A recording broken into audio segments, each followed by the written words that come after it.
नमस्कार, मी मुकुल गरे, जनशक्ती न्यूज चॅनलच्या डॉक्टर या कार्यक्रमात आपलं सहर्ष स्वागत। आपण या डॉक्टर कार्यक्रमात दरवेळेस वेगवेगळ्या तज्ज्ञांना निमंत्रित करतो। यावेळेस आपले तज्ज्ञ आहेत डॉक्टर भारत भदाने। हे मूळव्याध आणि फिशर आणि लेझर यांचे तज्ज्ञ आहेत।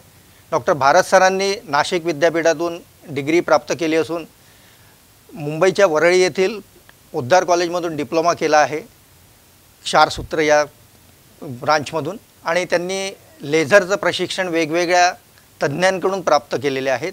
डॉक्टर भारत सर हे गेले कल्याण वेस्टला 9 वर्षापासून शाश्वती एनोरेक्टल हॉस्पिटल येथे संचालक म्हणून कार्यरत आहेत। सरांनी 5000हून अधिक शस्त्रक्रिया यशस्वीपणे केल्या असून वेगवेगळ्या ठिकाणी सरांनी 50हून जास्त आरोग्य शिबिरं घेतलेले आहेत। तर डॉक्टर भारत सर, पुनश्च एकदा आपलं स्वागत। धन्यवाद। नमस्कार सर, आपल्या पचन संस्था जी आहे ती नेहमी गडबड करते। जर ती चांगली असेल तर माणूस निरोगी राहतो, पण पचन संस्था जर बिघडली तर त्यात वेगवेगळे आजार निर्माण होतात। त्याचे तुम्ही तज्ज्ञ आहात, ते जर चांगले असेल तर माणूस चांगला आहे, निरोगी आहे। सर, मूळव्याध म्हणजे नक्की काय? मूळव्याध म्हणजे गुदद्वाराच्या ठिकाणी ज्या शिरा असतात त्या शिरांना जेव्हा सूज येते त्या सूजेला आपण मूळव्याध म्हणू शकतो। तर त्याच्यामध्ये ज्या शिरा असतात त्या आतमधल्या भागात पण असतात आणि बाहेरच्या भागाला सुद्धा असतात। आतल्या भागात ज्या शिरा असतात त्यांना जेव्हा सूज येते त्याला आपण इंटरनल हेमोरॉइड्स म्हणतो, आणि बाहेरच्या बाजूला जे शिरा असतात त्यांना सूज येते त्याला आपण एक्सटर्नल हेमोरॉइड्स म्हणतो। तर मेनली त्याचे 2 प्रकार आहेत, इंटरनल हेमोरॉइड्स आणि एक्सटर्नल हेमोरॉइड्स। आणि डिग्रीप्रमाणे त्याचे first degree, second degree, third degree, fourth degree असे सुद्धा प्रकार असतात। पण आपल्या जनमानसांमध्ये म्हणजे आमच्याकडे जेव्हा पेशंट येतात तेव्हा फक्त एकच म्हणतात की मला मूळव्याध झालाय आणि मला मूळव्याधचा त्रास होतोय। पण मी हे मुद्दा म्हणून सांगतोय की याच्यामध्ये फक्त एकच आजार नाहीये, तर मूळव्याध, फिशर, फिस्चुला किंवा पायलोनायडल सायनस किंवा क्रोनिक कॉन्स्टिपेशन आपण ज्याला म्हणतो, वेगवेगळ्या प्रकारचे आजार आहेत याच्यामध्ये। पण लोकांना फक्त एकच माहिती आहे की मूळव्याध, बस, यस, मूळव्याध झालाय, माइल्स किंवा मूळव्याध, हां, बस तेवढंच माहिती आहे। तर याच्यामध्ये वेगवेगळे प्रकार असतात आणि मग ते लक्षणांवरून आपण ते वेगवेगळे प्रकार करू शकतो। त्याची लक्षणं नक्की काय असतात? पेशंट जेव्हा येतो कंप्लेंट घेऊन तेव्हा त्याची लक्षणं काय असतात? बरोबर आहे। तर मूळव्याधमध्ये सगळ्यात महत्त्वाचं लक्षण असतं, बऱ्याच वेळा पेशंटला शौचाच्या ठिकाणी रक्तस्राव होतो, शौचाच्या ठिकाणी खाज येणे किंवा शौचाच्या ठिकाणी दुखणे, आग होणे, हे सगळ्यात महत्त्वाची लक्षणं असतात त्याच्यामध्ये। सर, मूळव्याधाची कारणं काय, पेशंटला का होतो? सगळ्यात महत्त्वाचं आयुर्वेदाच्या दृष्टीने बघितलं गेलं तर अनियमित आहार विहार, म्हणजे आपण जे आजकाल फार कॉमन झालं। हो, अनियमित आहार विहारमध्ये म्हणजे आपण म्हणतो की आहार म्हणजे तुम्ही काय खाताय आणि विहार म्हणजे तुम्ही कुठल्या प्रकारचं काम करताय किंवा कसं तुमचं ऋतुचर्या किंवा दिनचर्या कशी आहे त्याला आपण विहार म्हणू शकतो। तर आहारमध्ये जे आता सध्या जंक फूड किंवा फास्ट फूड खाणे, वेळी अवेळी खाणे किंवा सततचं बैठे काम किंवा आपण ज्याला म्हणू शकतो की अति तिखट, अति मांसल पदार्थ खाणे, मद्यपान, या सगळ्यांमुळे शरीरातली उष्णता एक प्रकारची वाढते। शरीरातली जेव्हा उष्णता वाढते तेव्हा पचन संस्था बिघडायला सुरुवात होते आणि त्याच्या पुढची जी स्टेप असते त्याच्यामध्ये कॉन्स्टिपेशन, आपण ज्याला बद्धकोष्ठता म्हणतो, ते बद्धकोष्ठता होत असते। आणि जेव्हा बद्धकोष्ठता होते की शरीरातली उष्णता वाढते तर ती या आजारांना आमंत्रण देत असते। त्याच्यामध्ये पहिले मूळव्याध होऊ शकतो किंवा फिशर, फिस्चुला, म्हणजे स्टेप बाय स्टेप पण होऊ शकतात किंवा एका वेळेस 2 गोष्टी पण बघायला भेटतात। हो, मूळव्याध किंवा फिशर पण आपल्याला बऱ्याच वेळा बघायला भेटतं। मूळव्याधाचे आपण मगाशी बघितले की इंटरनल आणि एक्सटर्नल असे हेमोरॉइड्स असे 2 प्रकार असतात। तसेच स्टेज म्हणजे कुठली स्टेज आहे त्याच्यानुसार त्याचे 4 स्टेज असतात। तर आपल्याला दिसतंय की ॲनल कॅनल हा जो शेवटचा पार्ट असतो, आपल्या गुदद्वाराचा जो भाग असतो, त्या ठिकाणी ज्या व्हेन्स असतात त्याला जेव्हा सूज येते त्याला आपण फर्स्ट डिग्री हेमोरॉइड्स असं म्हणत असतो, म्हणजे ती पहिली स्टेज असते। आणि जेव्हा ती सूज वाढत जाते आतमधल्या भागामध्ये तेव्हा त्याला आपण सेकंड स्टेज असं म्हणत असतो। तर आपल्याला इथे दिसते की फर्स्ट स्टेजमध्ये फक्त ती सूज आतमधल्या भागापुरती लिमिटेड असते, आणि जेव्हा काही दिवसांनी आपण लक्ष नाही दिलं, त्याच्या कारणं वाढायला लागले, त्याच्यानंतर सेकंड डिग्रीमध्ये त्याचं कन्वर्ट होतं आणि सेकंड डिग्रीमध्ये ती सूज अजून वाढत जाते आतमधल्या भागामध्ये। सेकंड डिग्रीमध्ये बऱ्याच वेळा समजायला लागतं की आपल्याला काहीतरी त्रास होतोय आणि जाणवायला लागतं पेशंटला। थर्ड डिग्रीमध्ये जो आतमधला मांसल भाग आहे तोच वाढून बाहेर यायला लागतो आणि त्याच पेशंटला जाणवतं की हाताला काहीतरी मांसल भाग लागतोय, त्याला आपण थर्ड डिग्री म्हणू शकतो। आणि थर्ड डिग्रीमध्ये आपल्याला बऱ्याच वेळा हाताने ते पुश करावा लागतो तो मांसल भाग, तेव्हा तो आतमध्ये जात असतो। आणि फोर्थ डिग्रीमध्ये तो कंप्लीट भाग जो असतो तो बाहेर येतो, त्याला आपण म्हणतो की चुंबळ बाहेर आली किंवा तो सर्व भाग बाहेर आलाय। तर असे त्याचे 4 प्रकार असतात। सर, फिशर म्हणजे काय आणि फिशरचे लक्षणं काय? हां, फिशर किंवा आपण त्याला आयुर्वेदामध्ये परिकर्तिका असं म्हणतो। फिशरमध्ये बऱ्याच वेळा पेशंट जेव्हा धावत धावत आमच्याकडे येतो त्याला म्हणजे आपण त्यावेळेस एक थोडंसं अनुमान करू शकतो की त्याला फिशर झाला. असह्य हां, फिशरमध्ये बऱ्याच वेळा पेशंटला असह्य वेदना असतात, म्हणजे सहन करू शकत नाही एवढ्या वेदना असतात. त्याच्यानंतर बर्निंग म्हणजे आपण ज्याला म्हणतो की त्या ठिकाणी आग होणे, हा प्रकार खूप जास्त प्रमाणात असतो, अनबेरेबल असतं पेन. आणि फक्त आपण जर मूळव्याध आणि फिशरमध्ये जर डिफरन्शिएट करायला गेलं तर मूळव्याधमध्ये सुद्धा रक्तस्राव होत असतो, फिशरमध्ये पण ब्लिडिंग होत असतं किंवा रक्तस्राव होत असतो. पण मूळव्याधमध्ये तुम्हाला पॅनमध्ये रक्त दिसतं, म्हणजे ते एक डायरेक्ट रक्त तुम्ही खाली बघू शकता, पण असं समजून येत नाही की रक्त पडतंय. पण फिशरचं जे रक्त असतं ते तुमच्या शौचाच्या वाटे एक एक ड्रॉप असं ड्रॉप वाईज ते पडत असतं ते फिशरमध्ये. तर हा त्या दोघांमध्ये आपण डिफरन्शिएट करू शकतो. फिशर होण्याची कारणं पण तीच आहेत की तुम्ही अनियमित आहार विहार करताय किंवा अतिप्रमाणात सगळं मांसाहार करताय किंवा तिखट तेलकट जास्त प्रमाणात आहे आणि तुमचं अवेळी खाणं आहे किंवा शरीरातली उष्णता वाढते किंवा कॉन्स्टिपेशन, त्याच्यामुळेच हे फिशर होण्याचे कारणं असतात.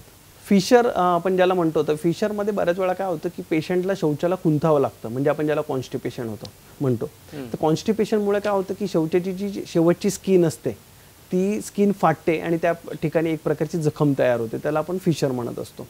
तर फिशरमध्ये काय होतं की शौचाला जाताना पेशंटला त्या जखमेला टच झाल्यानंतर पेशंटला आग व्हायला किंवा दुखायला सुरुवात होतं. त्याच्यामुळे फिशरमध्ये जे पेन आपण म्हणतो किंवा बर्निंग, त्याचं सेन्सेशन खूप जास्त असतं. फिशरमध्ये मोस्टली आपल्याला 2 प्रकार बघायला भेटतात, एक ॲक्यूट फिशर आणि एक क्रोनिक फिशर. ॲक्यूट फिशर म्हणजे जस्ट तुमची सुरुवात झालेली आहे त्याला आपण ॲक्यूट फिशर म्हणू शकतो.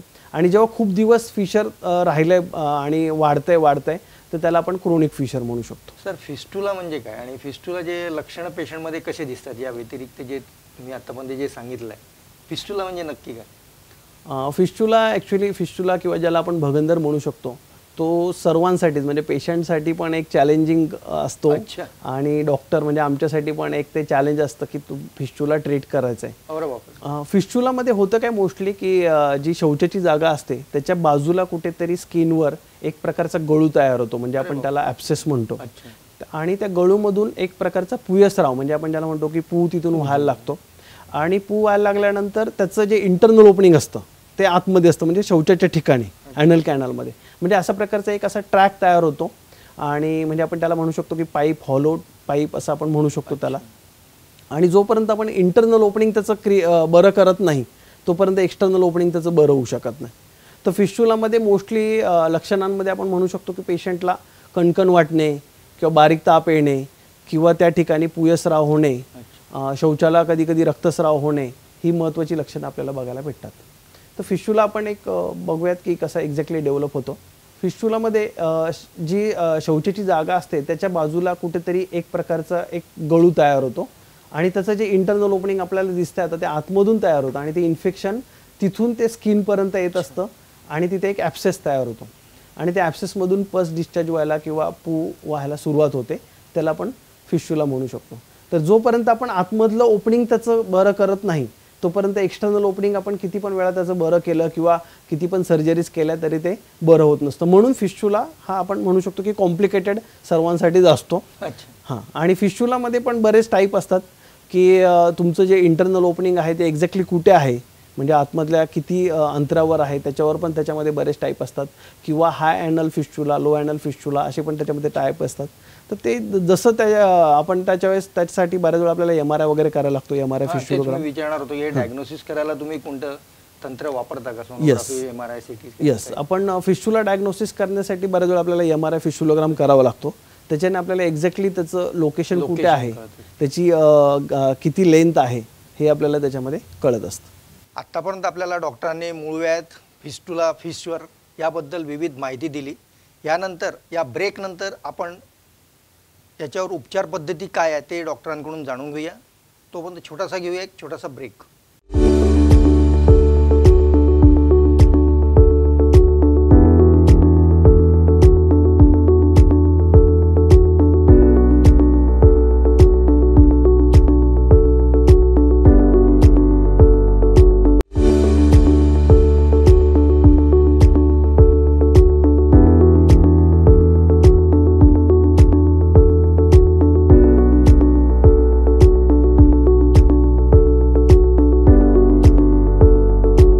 ब्रेकनंतर आपलं पुनश्च एकदा स्वागत. जनशक्तीच्या विशेष कार्यक्रम डॉक्टर या कार्यक्रमात आपलं पुनश्च एकदा स्वागत. आज आपले तज्ज्ञ आहेत डॉक्टर भारत भदाने सर. हे मूळव्याध, फिस्टुला आणि फिशरचे तज्ज्ञ आहेत. आत्तापर्यंत त्यांनी आपल्याला सांगितलेलं आहे की याची लक्षणं काय, कारणं काय. सर, पायलोनायडस सायनस म्हणजे नक्की काय? पायलोनायडल सायनस किंवा आपण त्याला जिप्स डिसीज असं सुद्धा म्हणतो. तर त्याच्यामध्ये होतं काय की सॅक्रम हा जो आपला म्हणजे मणक्यांचा जो शेवटचा पार्ट असतो किंवा शेवटचं आपलं माकडहाड ज्याला आपण म्हणतो, त्या ठिकाणी एक प्रकारचं म्हणजे ज्या लोकांना खूप जास्त घाम येतो किंवा त्या ठिकाणी केसांचं प्रमाण जास्त असतं, त्या ठिकाणी त्या केसांचं एक प्रकारचं नेस्ट तयार होतं आणि तिथे एक प्रकारचं सायनस म्हणजे ज्या ठिकाणी आपण फिस्टुलामध्ये आपण मगाशी जसं बघितलं की एक जसा पाईप तयार झाला आहे तसं त्या ठिकाणी एक पाईप तयार होतो आणि त्याच्यातून पुयस्राव व्हायला सुरुवात होतो. तर हा पण एक थोडा किचकट म्हणजे जसा फिस्टुलासारखं आपण म्हणतो तसाच हा पण एक बरं करायला किचकट एक व्याधी आपण म्हणू शकतो. आणि याच्या मेनली काय होतं की पेशंट जेव्हा येतात त्यांना बऱ्याच वेळा समजतच नाही की आपल्याला त्रास काय होतोय. हां, कारण हा पायलोनायडल सायनस हा पेशंटला माहीतच नसतो की आपल्याला हा त्रास असू शकतो किंवा हा त्रास आहे. म्हणजे अदर दॅन हे जे आपण जे सांगितलंय, हो हो, पाईल्स, फिशर, फिस्टुला कॉमन आहे, व्यतिरिक्त पण पायलोनायडल सायनस बऱ्याच वेळा समजायला म्हणजे डायग्नोसिस व्हायलाच त्याचं लोकांना खूप वेळ लागतो आणि आमच्याकडे येतात तोपर्यंत मग त्यांचं प्रमाण खूप जास्त वाढलेलं असतं. मग त्याच्यासाठी काही विशेष तुम्ही त्याच्यासाठी पण आपल्याला एक जसं आपण फिस्टुलामध्ये एक्सटर्नल ट्रॅक आणि इंटरनल ट्रॅक शोधत असतो आणि बऱ्याच वेळा आपण MRI वगैरे करत असतो, तर पायलोनायडल सायनसला खूप वेळा MRIची गरज पडत नाही कारण आपल्याला त्याचं एक्सटर्नल ओपनिंग, इंटरनल ओपनिंग आपण लोकेट करू शकतो आणि बाकी जसं आपण फिस्टुलाची ट्रीटमेंट करतो त्या पद्धतीने आपल्याला पायलोनायडल सायनससुद्धा आपण ट्रीटमेंट त्याची करू शकतो. सर, हे जे तुम्ही जे सगळे प्रॉब्लेम सांगितलेत, फिशर आहे, फिस्टुला आहे, आता तुम्ही पायलोनायडल सायनस सांगितलं, याच्यावर तुम्ही जी उपचार पद्धती करता, जी जर्मन टेक्नॉलॉजी आहे म्हणून सांगितलं किंवा तुम्ही क्षारसूत्र वापरता, तर पेशंटचं ते कसं सांगाल? बरोबर. तर आता सर्वात महत्त्वाचं म्हणजे क्षारसूत्र ही खूप पूर्वीपासून चालू आलेली एक आयुर्वेदिक ट्रीटमेंट आहे ज्याला आपण सूत्रबंधन वगैरे म्हणू शकतो. तर क्षारसूत्राने पेशंटला फक्त एकच ड्रॉबॅक त्याचा आहे की पोस्ट ऑपरेटिव्ह पेन आपण ज्याला म्हणतो ते काही दिवस थोडंसं 2-3 दिवस राहत असतं. बाकी त्याचे रिझल्ट किंवा आपण जे म्हणतोय ते अतिशय उत्तम आहेत. त्याच्याने पेशंट 100% बरा होतो, त्याच्यात काही हे नाही आहे.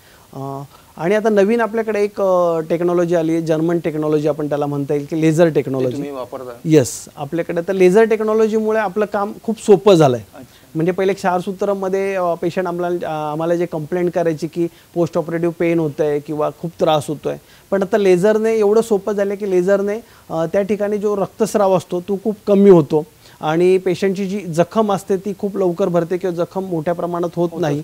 कुठलीही आपण याच्यामध्ये चिरफाड करत नाही आणि सगळ्यात महत्त्वाचं म्हणजे ही डे केअर प्रोसिजर आहे. म्हणजे सकाळी 8ला जर पेशंट ॲडमिट झाला तर संध्याकाळी 8ला आपण त्याला डिस्चार्ज देतो. त्याला कुठेही ॲडमिट राहायची गरज राहत नाही आणि दुसऱ्या किंवा तिसऱ्या दिवशी पेशंट कामावर जाऊ शकतो. एवढं हे सोपं सगळं झालेलं आहे. हो, लेझरमुळे आमचं काम पण सोपं झालं आहे आणि पेशंटचं पण काम सोपं झालेलं आहे. आता आपण पाईल्समध्ये लेझर कशा पद्धतीने वापरतो आपण ते बघूयात थोडंसं. आता हे जे वाढलेले हेमोरेड्स किंवा आपण ज्याला पाईल्स म्हणतोय त्याचं आपण लेझरचे जे एक विशिष्ट प्रकारचे किरण असतात किंवा रेज असतात त्या रेजने आपण हे जे वाढलेले जे मांसल भाग आहे हे आपण सगळे ते लेझरने जाळून टाकत असतो. ते जाळल्यामुळे की ते श्रिंक होतात म्हणजे ते छोटे होऊन जातात आणि काही दिवसामध्ये ते पूर्णपणे जसं आपलं नॉर्मल जसं आपल्याला स्ट्रक्चर पाहिजे तसं नॉर्मल होऊन जातं. सगळ्यात महत्त्वाचं म्हणजे याच्यामध्ये कुठल्याही प्रकारचं आपण कटिंग करत नाही किंवा कापाकापी किंवा चिरफाड करत नाही आहे. आणि दुसरी गोष्ट आपल्याला जेवढा पार्ट पाहिजे म्हणजे जेवढ्या ठिकाणी आपल्याला ते करायचं आहे उपचार आपण तेवढाच पार्ट फक्त त्याच्यामध्ये फोकस करत असतो आणि आपल्याला स्पेसिफिक किती एनर्जी द्यायची आहे हे आम्ही सगळं ठरवतो पहिले. त्याच्यामुळे कुठलंही याचं एक्स्ट्रा बाकी सेल्सला किंवा त्याचा त्रास होत नाही किंवा टिश्यूजला डॅमेज होत नाही. तर या उपचार पद्धतीला सर जे मी आत्ता जे सांगितलं त्याला ॲनेस्थेशिया लागतो? येस, आपण आता हे करत असतो हे स्पायनल ॲनेस्थेशिया म्हणजे एक पाठीच्या मणक्याच्या इथे इंजेक्शन देऊन करत असतो. त्याच्यामुळे होतं काय की पेशंटला पेनलेस ही प्रोसिजर होते. पेशंटला करताना कुठलंही पेन होत नाही आणि पेशंट कम्फर्टेबल असतो आणि आम्ही सुद्धा करताना कम्फर्टेबल असतो. हा त्याच्या मागचा हेतू आहे. जसं आपण आता पाईल्समध्ये बघितलं की आपण लेझर कसं वापरतो, आपण फिस्टुलामध्ये बघूयात की लेझरचा कसा उपयोग होतो. फिस्टुलामध्ये कसं असतं बेसिकली की एक्सटर्नल ओपनिंग असतं आणि इंटरनल ओपनिंग असतं. आपल्याला एक्सटर्नल ओपनिंग माहीत असतं, इंटरनल ओपनिंग आम्ही शोधतो किंवा MRI केल्यानंतर आपल्याला कळत असतं. तर लेझरचे जे रेज असतात किंवा लेझर बीम असतात ते आपण एक्सटर्नल टू इंटरनल ते आपण पास करतो आणि तो जो ट्रॅक आहे तो आपण त्याच वेळेस पूर्णपणे जाळून टाकतो. याच्यामध्ये होतं काय की जसं आपण त्या लेझरच्या रेज सोडतो तसं तिथे एक फायब्रोसिस एक प्रकारचं तयार होतं आणि ते पूर्ण ती जखम असते ती त्याच वेळेस भरून जाते आणि काही दिवसानंतर थोडाफार पुयस्राव तिथे होत राहतो, पण नंतर तो पूर्ण ट्रॅक हा पूर्णतः भरून जातो. हा त्याचा फिस्टुलामध्ये आपण लेझरचा उपयोग करू शकतो अशा पद्धतीने. सर हे जे तुम्ही दाखवलं तर हे तुम्ही कसं काय हे करता की बुवा याला फिशर हे फाईल्स आणि हे मग ट्रीटमेंट जी तुम्ही सुरू करता बरोबर, लेझरने तुम्ही सगळ्यात महत्त्वाचा प्रश्न विचारलाय. आता होतं काय की पेशंटला फक्त एकच माहिती आहे की मला मूळव्याध आहे किंवा मला पाईल्स आहे, मला असं काहीतरी आहे एवढंच माहिती आहे, नाव सुद्धा माहित नाही. बरोबर, पेशंट आमच्याकडे येतो तो कुठलाही असला तरी तो म्हणतो की मला मूळव्याध आहे किंवा पाईल्स आहे. तर सगळ्यात महत्त्वाचं आपण जेव्हा हिस्ट्री घेतो म्हणजे पेशंट तुम्हाला काय त्रास होतोय, तुमचं वर्किंग स्ट्रक्चर कसं आहे, तुम्ही काय काम करता किंवा तुमचं टू व्हीलर चालवणं कसं आहे किंवा तुमचं खाणे कसं आहे, सगळं हे आम्ही हिस्ट्री घेत असतो. त्याच्यानंतर डायग्नोसिसकडे आपण वळूयात. म्हणजे आपण पेशंटला आतमध्ये चेक करतो. चेक केल्यानंतर एक्झॅक्टली आपल्याला कळतं दुर्बिणीद्वारे चेक केल्यानंतर की त्याला पाईल्स आहे का फिशर आहे की फिस्टुला आहे आणि कुठली स्टेज आहे, त्याच्यामध्ये कुठली स्टेज आहे हे सुद्धा आपल्याला त्याच्यामध्ये कळत असतं. तर मला एकच म्हणायचं की तुम्हाला पाईल्स फिशर फिस्टुला काही होऊ द्या, पण तुम्ही ब्लाइंडली त्याची ट्रीटमेंट करू नका. ब्लाइंडली ट्रीटमेंट म्हणजे बऱ्याच वेळा काय होतं, ओव्हर द काउंटर बरेच औषधं असतात. बरेचसे पेशंट हे वर्षानुवर्ष औषधं घेत राहतात पण त्यांचा त्रास कमी होत नाही आणि मग ते एक कंडिशन अशी येते की काही वर्षानंतर हा त्रास त्यांना असह्य होतो आणि मग आमच्याकडे तेव्हा तुमच्याकडे येतात ते.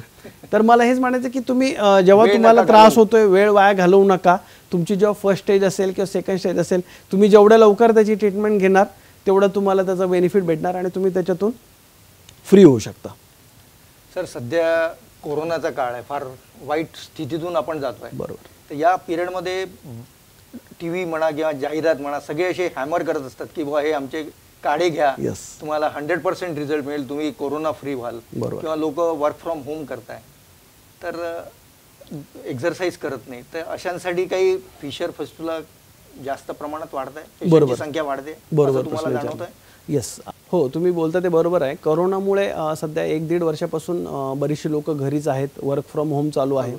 त्याच्यामुळे कॉम्प्युटरवर सतत बसणे किंवा व्यायामाचा अभाव म्हणजे कंटिन्यू घरात बसून राहणे किंवा काड्यांचं अतिप्रमाणात सेवन सध्या खूप वाढलंय ते. हो, काड्यांमुळे काय होतं की शरीरातली उष्णता एक प्रकारे वाढत राहते आणि जेव्हा उष्णता शरीरातली वाढते तेव्हा मगाशी आपण जसं एक्सप्लेन केलं की उष्णता वाढल्यानंतर पचनाचे त्रास सुरू होतात आणि मग ते एक त्रास वाढत राहतात, मूळव्याध, फिशर, फिस्टुला. तर मी सर्वांना हाच सल्ला देईल की तुम्ही काढे कंटिन्युअसली घेऊ नका. म्हणजे तुम्ही वर्षापासून काढा घेताय पण तुम्हाला खरंच रोज काढा घ्यायची गरज आहे का हे तुमच्या नजीकच्या जवळच्या डॉक्टरांना दाखवून तुम्ही एकदा सल्ला घेऊन घ्या की तुम्ही कंटिन्युअसली 1 वर्षापासून काढा घ्यायची गरज नसेल तर तुम्ही त्याचं थोडंसं प्रमाण कमी करू शकता. आणि वर्क फ्रॉम होम करणाऱ्यांना मी सल्ला देईल की तुम्ही कंटिन्यू जर 8-9 तास बसत असाल तर तुम्ही 1-1.5 तास बसल्यानंतर एक थोडासा 5 मिनिटाचा 10 मिनिटाचा ब्रेक घ्या. कंटिन्यू बसल्यामुळे की तिथलं जे एरियातलं जो आहे उष्णता असते ती कंटिन्यू वाढत राहते आणि त्याच्यामुळे हे त्रास वाढत राहतात. डॉक्टरांनी आपल्याला आतापर्यंत फिस्टुला, पाईल्स, फिशर या वेगवेगळ्या कसे होतात, काय होतात, त्यांच्या उपचार पद्धती काय हे सगळं समजावून सांगितलं. पण डॉक्टर आमच्या प्रेक्षकांना असा तुम्ही काही मोलाचा सल्ला द्याल की जेणेकरून होऊच नाही बा हे प्रॉब्लेम, त्यासाठी तुम्ही काय आमच्या प्रेक्षकांना सांगू शकाल? आता मगाशी आपलं जो अनियमित आहार विहार आपण जे म्हटलं, मी पुन्हा त्याच आयुर्वेदाच्या पॉईंटकडेच पुन्हा येईल की तुमचं म्हणजे आहार म्हणजे तुम्ही काय खाताय आणि विहार म्हणजे तुम्ही काय काम करताय किंवा कसं करताय याच्याशी रिलेटेड हे सगळे आजार आहेत.